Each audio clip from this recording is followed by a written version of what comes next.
था नोटों से सब दे दिया। यानी कि हम उस सदाशिव महादेव से क्या मांगे, हम आपको इतना भी ज्ञान नहीं है। इसलिए साहब ने सोच समझ के हम लोगों को बता दिया। तो उसी से कहिए कि जो मेरे लिए अच्छा हो दे दीजिए, मुझे पता नहीं है कि मेरे लिए क्या सही है क्या गलत है। तो क्या कहा कि उसे दया मांगिए, यानी कि उन्हीं पर छोड़ दीजिए कि हमको ना पता है बाबा, आप मेरे गुरु हैं, आप दया कर दीजिए। और जब वो दया करेंगे तो वही चीज़ आपको मिलेंगे जो आपके लिए सबसे बढ़िया होगा। तो हम लोग फायदे में रहेंगे ना। तो इसके लिए साहब ने कहा दया मांगिए। कब मांगेंगे? गृहस्थ आश्रम है, फुर्सत होता ही नहीं, घर में बहुत सारा झमेला है, काम है, कब मांगे? तो साहब ने कहा कि कोई दिक्कत नहीं है, झाड़ू लगाओ, दया भी मांगो, रोटी भी बनाओ और दया भी मांगो। रोटी में भी दया घुसेंगे और घर के सब लोग पवित्र हो जाएंगे। नहीं, चर्चा कब करेंगे? फुर्सत तो है नहीं। तो जब सब काम हो जाए, ये नहीं कि पति को ऑफिस जाना है और हम चर्चा करने लगे, दया मांगने लगे। पति को चीर हो जाएगा इस बात से कि कब ये चीज छूटे। नहीं, तो क्या कह रहे हैं कि घर को घर रहने दीजिए, यानी कि समय देख के। ज्ञान का मतलब ही है कि कब हमको दया मांगना है, कहाँ चर्चा करना है, कहाँ नमन करना है, कब करना है। घर के लोग परेशान है, हम नमः शिवाय कर रहे, दिक्कत हो जाएंगे। इसलिए कह रहे कि जीवन में गुरु चाहिए ही चाहिए, वो समझाएंगे। तो जब आपको घर से फुर्सत मिल जाए, घड़ी आधा घड़ी सब्जी लेने के लिए गए, कपड़ा लेने के लिए, एक बच्चे को स्कूल छोड़ने लाने के लिए गए, उस बीच में बहुत सारे लोग हमसे मिलते हैं, हम ढेर सारे गप करते इधर उधर की। एक लाइन की गप ये भी जोड़ेंगे, मेरे गुरु शिव है बहन, आप भी मानो, मुझ पर दया हुई, आप पर भी हम माने होंगे, अगर माने तो भी भला, ना माने तो भी भला। यानी कि हमारा आपका उद्देश्य है कि कर भला तब होंगे भला। शिष्य बनना है तो शिष्य बनाना होगा। दया आपको चाहिए तो आप भी दूसरे पर दया करिए, तभी उधर से दया मिलेंगे। ठीक है, हम क्या दया करेंगे? तो दूसरे को शिव से जोड़ेंगे। वो क्या करेंगे नहीं करेंगे ये मास्टर का काम है, स्कूल तक हमको ले जाना है, बाकी मास्टर संभाल लेंगे। तो साहब ने कहा कि लोगों को शिव से जोड़िए, लोगों को दिल में शिव धर के लोग शिव शिव करे। इसके लिए हम लोगों को जब भी फुर्सत मिले, जैसे मौका मिले, जब भी, चाहे वो घर के लोग हो, चाहे बाहर के लोग हो, चाहे हम मोबाइल से बात करें, चाहे रिश्तेदार हो, सबको सूचना देना है, सबको संवाद देना है, ताकि लोग शिव को गुरु माने, लोगों की परेशानी दूर हो, लोगों के जीवन में शिव धर के। इसके लिए जैसे मौका मिले दूसरे से बात करिए, शुरुआत करिए अपने से, फिर अपने परिवार से।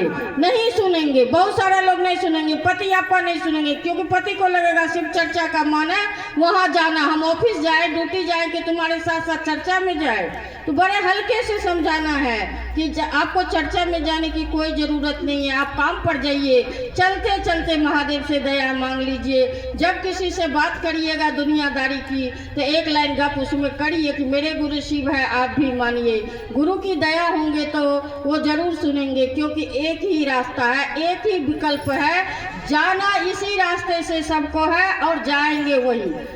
फर्क इतना है, कोई आगे कोई पीछे, क्योंकि हमारा कर्मफल का ये खेला है। जैसे जैसे कर्मफल हल्का हो जाएंगे, लोग बात को मानना शुरू कर देंगे।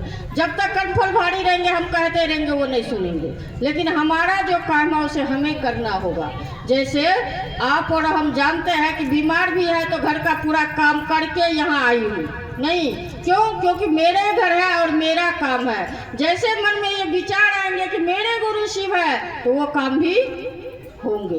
तो इसके लिए साहब ने कहा है कि चलते फिरते उठते बैठते सबको बताना है, पति बच्चे बूढ़े रिश्ते नाते जो भी मिले उसको शेयर करिए, मेरे गुरु शिव आप भी मानिए। और हल्के से बताना है, ये नहीं कि शिव को गुरु मान के बोझा होगा, कोई बोझा नहीं है। काम करते हुए दया मांग लीजिए, एक बार मांग लीजिए। गुरु जानते हैं कि हम लोग गिरफ्त है, विरक्त नहीं है, चारों तरफ झमेला है। एक बार कहिए, हे शिव आप मेरे गुरु हैं, मैं आपका शिष्या, मुझ पर दया कर दीजिए। उसके बाद महादेव संभाल लेंगे, क्योंकि आज भी वही संभाल रहे हैं। घर उनकी है तो संभालेंगे कौन? हम। उनके ये दुनिया है, वही संभाल रहे हैं। हम लोग तो एक वो अपना वो ड्रामा करने के लिए आए हैं, ड्रामा कर रहे हैं। नहीं तो दूसरे से बात करना है, जहाँ मौका मिले बात करिए। नहीं सुन रहे तो महादेव से कहिए कि दया करिए ना महादेव, हमारी बात कोई नहीं सुन रहा है। आपको शर्म लगता है गप करने में तो कहिए महादेव दया करिए। बहुत गप करते यही नहीं होता है,